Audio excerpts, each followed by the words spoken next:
This is a CBNnews.com update. I'm Heather Sells. Residents in parts of Texas are getting ready for Tropical Storm Dolly. Forecasters say the storm is gaining strength over the Gulf as it heads toward land. Gulf Coast residents are preparing just in case. Supplies like plywood, flashlights, and gasoline are in high demand.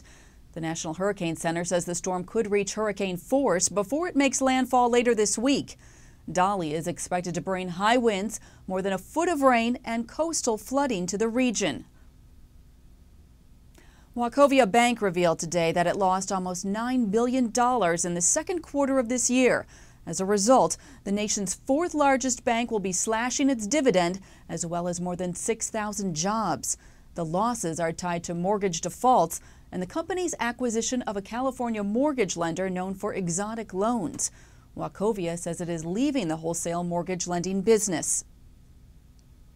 The FDA has a new clue in the salmonella outbreak after finding a jalapeno pepper with the same bacteria that causes the illness. Now officials are warning consumers to avoid eating fresh jalapeno peppers until further notice. But authorities say this isn't the end of the investigation. They are still trying to find out how the pepper became tainted in the first place. In the meantime, officials say tomatoes currently in stores are still safe to eat. And speaking of culinary delights, members of the U.S. Olympic team are concerned about the meals they will be served at the Games in Beijing. But they're not worried about just getting sick. Antibiotics and growth stimulants, or steroids, are common in Chinese food. The athletes fear a delicious dish could produce a positive doping test. So the Chinese are making changes, putting Olympic food producers under strict regulations.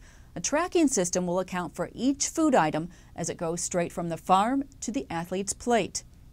Back in the U.S., Barack Obama and John McCain are planning to attend a 2-hour forum at Rick Warren's Saddleback Church in California next month. The topics to be discussed include poverty, AIDS, human rights, and the climate. The event is slated as part of the Saddleback Church's Civil Forum on Leadership and Compassion.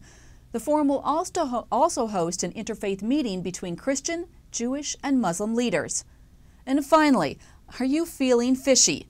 A new kind of pedicure is making waves at a spa in the Washington, D.C. area. Customers are lining up for the Dr. Fish pedicure, where tiny fish feast on your feet. The salon owner says about 5,000 people have tried it so far. Customers say that the aquatic pedicure feels ticklish. Since these fish have no teeth, they just nibble off dead skin, giving the recipient smooth skin. The owner hopes to franchise his fish pedicure salon.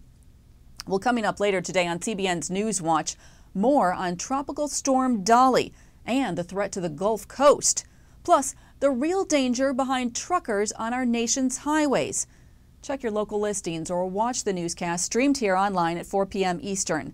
For more news around the world 24/7, stay with CBNnews.com.